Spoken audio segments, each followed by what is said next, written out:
नमस्कार दोस्तों, वोकैबुलरी की क्लास में आप सभी का स्वागत है। हम लोग पहुंच गए हैं वीक 2 के डे 8 पर। 6 वीक्स बुक से हम लोग वोकैबुलरी पढ़ रहे हैं फ़िलहाल। ये हमारी बुक है 6 वीक जिससे हम वोकैबुलरी अभी पढ़ रहे हैं। इसमें हमने फर्स्ट वीक ऑलरेडी कवर कर लिया है। उसमें 7 लेक्चर 7 वीडियोज़ ऑलरेडी अपलोड हो चुके हैं वोकैबुलरी की प्लेलिस्ट में। आज हम वीक 2 यानी दूसरा सप्ताह शुरू करने वाले हैं। जो हमारे डेज़ हैं वो ऐसे ही बढ़ते जाएंगे, वीक चेंज होते जाएंगे। ऑलमोस्ट 45 डेज़ में हम इसको कवर करने वाले हैं। वीक 2 हमारा स्टार्ट हो गया है और आज का जो हमारा टॉपिक है वो है वर्ब्स ऑफ एक्सेप्शनल पावर।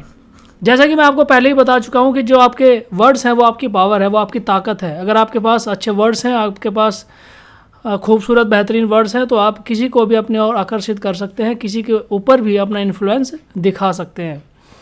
ये आपकी ताकत बन सकते हैं अगर आप चाहे तो आज हम जो पढ़ने वाले वर्ड्स हैं उनमें से सबसे पहला जो वर्ड है वो है नॉन प्लस्ड। नॉन प्लस्ड का मतलब वो यहाँ पर लिखा हुआ है। सबसे पहले हम एक्सप्लेन करेंगे, जैसा कि मैंने आपको पिछले वीडियोस में भी बताया है। हम लोग रिवर्स लर्निंग मेथड से वोकैबुलरी पढ़ रहे हैं।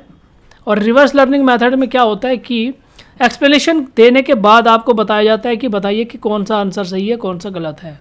ठीक है, पहले आपसे क्वेश्चन नहीं पूछा जा रहा, पहले आपको आंसर बताया जा रहा है, आपको आंसर समझाया जा रहा है, उसके बाद आपसे क्वेश्चन पूछा जाता है। That is called reverse learning method. तो यही हम लोग यूज़ कर रहे हैं। और सबसे पहला जो हमारा वर्ड है वो है कि नॉन प्लस्ड, और इसका क्या यहाँ पर एक्सप्लेनेशन दे गया है, उसको पढ़ते हैं। Have you ever been in a situation, क्या तुम कभी ऐसी सिचुएशन में रहे हो, वेयर यू वर डिसकंसर्टेड, जहाँ पर तुम क्या थे, डिसकंसर्टेड थे। डिसकंसर्टेड का मतलब होता है when you are lost, you are not able to decide whether it is right और इट इज़ रॉन्ग। यानी जब ऐसे कन्फ्यूजन की स्थिति में आप आ जाते हैं कि आपको ये तय करना मुश्किल हो जाता है कि क्या सही है क्या गलत है, that is called disconcerted and taken aback. Aback मतलब का होता है रियर, अबैक का मतलब होता है रियर। तो डिसकंसर्टेड मतलब क्या हो गया, जब आप ऐसी सिचुएशन में हैं कि आप ये डिसाइड नहीं कर पा रहे हैं कि क्या सही है क्या गलत है। Means you are in puzzled, you are in quandary. ठीक है, क्वेंड्री और पजल्ड इसका मीनिंग भी सेम ही होता है कि आप ऐसी सिचुएशन में हैं, आप कन्फ्यूजन की स्टेट में हैं। क्वेंड्री का मतलब होता है कि state in which you are not able to decide what to do, what is wrong, what is right. That is called quandary, that is called concerted. ठीक है, तो यही कह रहा है कि अगर ये एक्सप्लेनेशन पढ़ने के बाद आपको समझ में आ गया होगा कि अगर आपका दिमाग ऐसी सिचुएशन में फंसा है तो आप क्या हैं, यू आर नॉन प्लस्ड, यानी you are in a state of confusion. ठीक है, ये सबसे सस्ता और सबसे सिंपल वर्ड है आपको समझाने के लिए, कन्फ्यूजन। अगर आप कन्फ्यूजन की स्टेट में हैं तो आप नॉन प्लस्ड हैं। तो ये था हमारा पहला वर्ड नॉन प्लस्ड। नेक्स्ट चलते हैं आगे, यूलोजाइज्ड। ठीक है, यूलोजी से बना है यूलोजाइज्ड। यूलोजी का मतलब होता है जब आप किसी की बहुत ज़्यादा तारीफ़ करते हैं, दैट इज़ कॉल्ड यूलोजी, और उसी से बना है यूलोजाइज्ड। ठीक है, when you are in praise, when you praise someone और something highly, when you praise someone और something highly, that is called eulogized. Sentence में पढ़ते हैं क्या कह रहा है कि in his day Abraham Lincoln was revealed by many. ठीक है, जब अब्राहम लिंकन अपने पहले दिनों में था, जब अब्राहम लिंकन अब स्ट्रगलिंग एज में था, तो लोगों ने क्या किया, लोगों ने उसको क्रिटिसाइज़ किया। अब्राहम लिंकन कौन थे, अब्राहम लिंकन थे अमेरिका के प्रेसिडेंट। तो उनको क्या किया गया, उनको क्रिटिसाइज़ किया, बहुत लोगों के द्वारा उनको क्रिटिसाइज़ किया गया। He was subjected to more epithets, ठीक है, दैन रूजवेल्ट। तो रूजवेल्ट से उसकी कंपैरिजन की गई और उसको क्रिटिसिज्म किया गया उस टाइम पर। And to man put together, ठीक है, उन दोनों की क्या की गई, तुलना की गई और उनका क्या किया गया, क्रिटिसिज्म किया गया। बट टुडे, लेकिन अगर आज के समय में हम देखें, he has become a legend, तो वो एक लीजेंड बन चुके हैं, एंड हीरो बन चुके हैं अमेरिका के, और वर्ल्ड के एक बहुत बड़े लीडर हैं अब्राहम लिंकन। अब तो उनकी डेथ हो गई है, मतलब थे, वर्ल्ड के बहुत बड़े लीडर थे अब्राहम लिंकन। ठीक है, तो his character and his life receive nothing but praise. तो क्या हुआ उनकी लाइफ में, उन्होंने क्या किया, उन्होंने प्रेज यानी तारीफ़ें बटोरी। ठीक है, बहुत सारे उनके ऐसे काम हैं, यानी जो ब्लैक्स थे, ब्लैक्स के लिए उन्होंने बहुत बड़ा काम किया। वाइट और ब्लैक्स की लड़ाई थी अमेरिका के अंदर। ठीक है, जब सिविल वॉर हो रहा था तो वाइट्स को राइट्स ज़्यादा दिए जाएं कि ब्लैक्स को राइट्स ज़्यादा दिए जाएं, अधिकारों की लड़ाई थी। और उन्हीं अधिकारों की लड़ाई में जो बढ़िया लीडर थे, जो सबसे अच्छे लीडर थे, वो थे अब्राहम लिंकन। तो उनकी ज़िंदगी में उनको क्या मिला, उनको तारीफ़ें मिली, उनको प्रेज़ मिला। तो ही इज़ यूलोजाइज्ड, ठीक है। तो इसके लिए ये क्या वर्ड यूज़ किया गया है, यूलोजाइज्ड। तो शुरू में ही मैंने आपको बता दिया था, यूलोजाइज मतलब है to praise someone very high, to praise someone very high. अगर आप इस कंडीशन में हैं तो आप क्या कर रहे हैं, आप यूलोजाइज कर रहे हैं। तो ये मतलब हुआ यूलोजाइज का।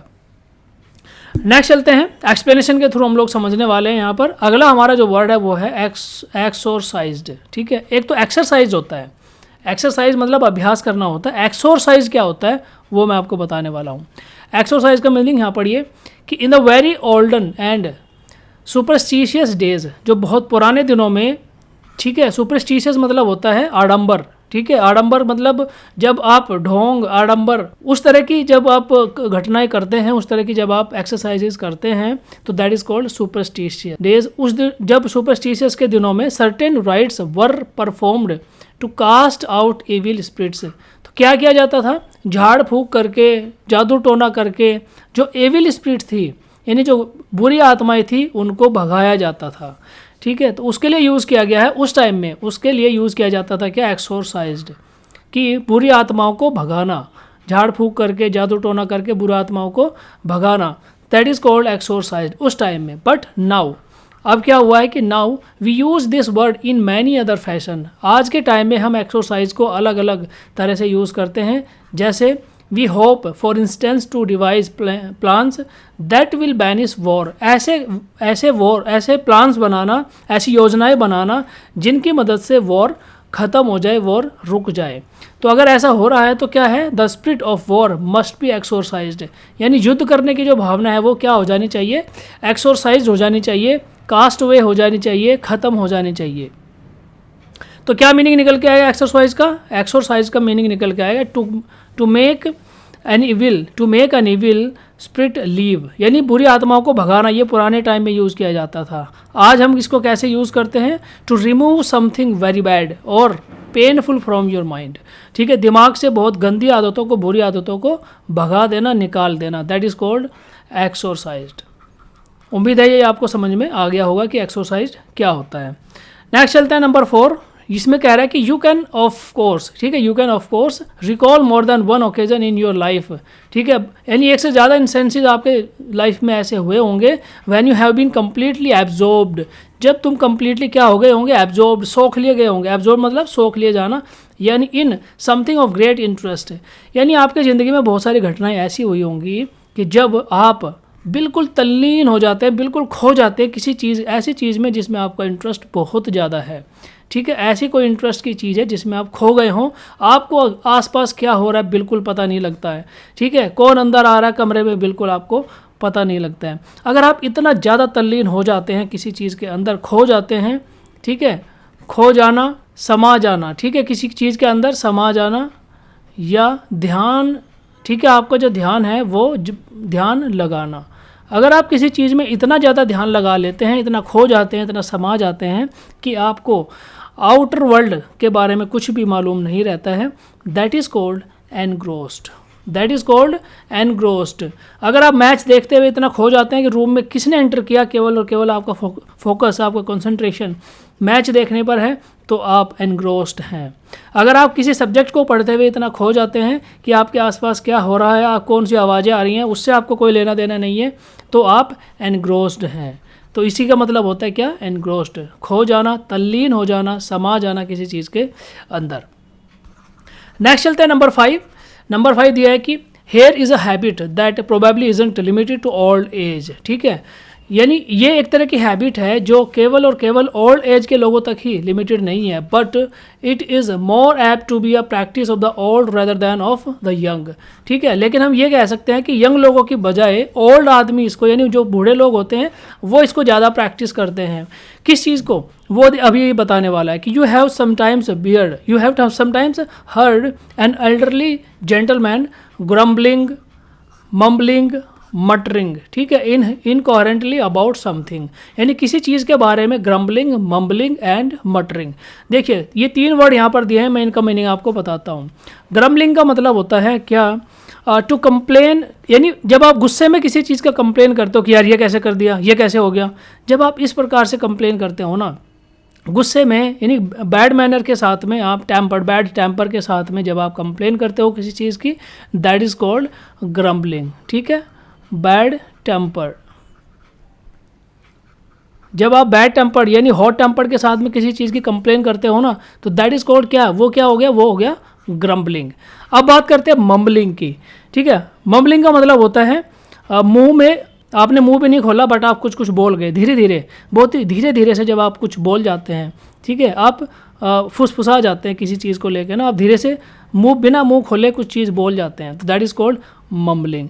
और मटरिंग क्या होता है, मटरिंग होती है, मटरिंग और मम्बलिंग में थोड़ा थोड़ा सा ही डिफरेंस है। ठीक है, यानी इन तीनों चीज़ों का क्या मतलब हुआ, इन तीनों बातों का यह मतलब हुआ कि जब आप, ठीक है, मुंह से बिना खोले, बिना आवाज़ करे, बिना चिल्लाए जब आप किसी बात को कहते हैं, तो उसी मतलब मोर और लेस उसी सिचुएशन को हम कहते हैं मम्बलिंग और मटरिंग। और ग्रम्बलिंग मैंने आपको बताया कि जब आप हॉट यानी आप बहुत ही ज़्यादा नाराज़ होकर किसी से कंप्लेन करते हैं, तो वो आता है किस में, ग्रम्बलिंग में। तो जब आप इस तरह की बातें करते हैं, जब आप इस तरह की बातें करते हैं, और ये बातें कौन कर रहा है, ये मतलब इसमें सेंटेंस में बोला है कि यंग आदमी की बजाय जो ओल्ड एज लोग होते हैं ना, वो ये ज़्यादा करते हैं।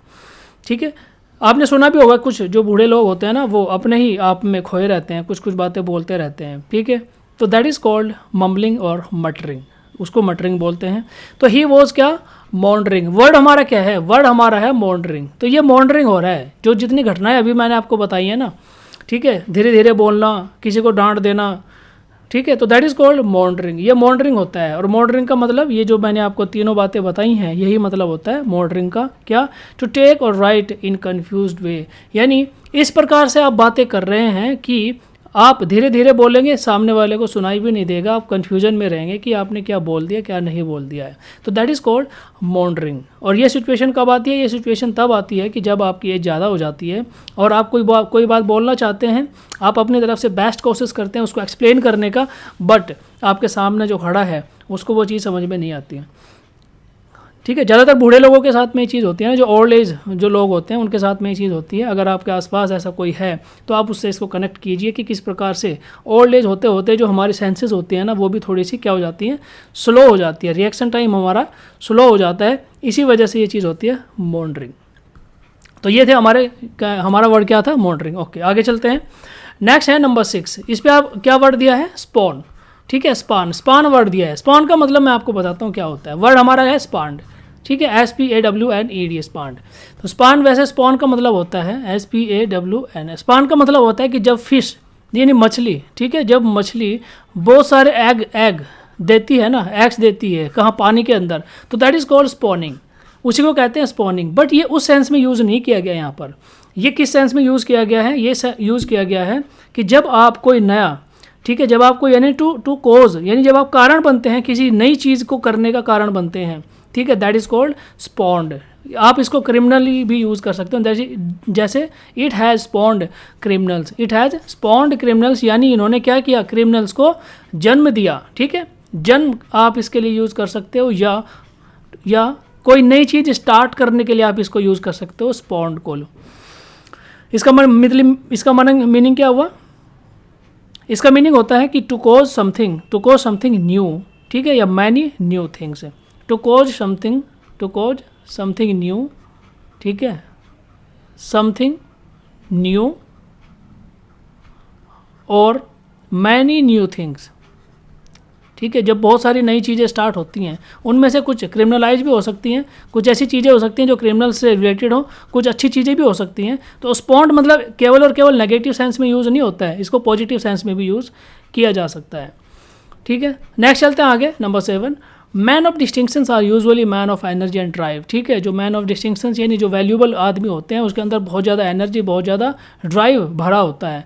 एक्चुअल में वर्ड क्या है, वर्ड हमारा है एक्चुएटेड। ठीक है, वर्ड है हमारा एक्चुएटेड, और एक्चुएटेड का मतलब होता है कॉज टू ऑपरेट। ठीक है, टू कॉज टू ऑपरेट, यानी जब आप कॉज टू ऑपरेट, जब आप कारण बन जाते हैं किसी चीज़ को स्टार्ट करने का, शुरू करने का, ठीक है। जब आपके अंदर इतनी इच्छा होती है कि आप किसी भी चीज़ को शुरू कर सकते हैं, आप किसी भी काम को कर जाएंगे, तो दैट इज़ कॉल्ड एक्चुएटेड, उसी को हम एक्चुएटेड कहते हैं। तो they are actuated by ambitions. अगर आपके अंदर इच्छा शक्ति है, आपके अंदर एम्बिशंस है किसी काम को करने का, तो यू विल बी एक्चुएटेड, ठीक है। तो आप एक्चुएटेड हो जाएंगे, मतलब आप किसी भी काम को करने का आपके अंदर वो मादा होता है, तो दैट इज़ कॉल्ड एक्चुएटेड।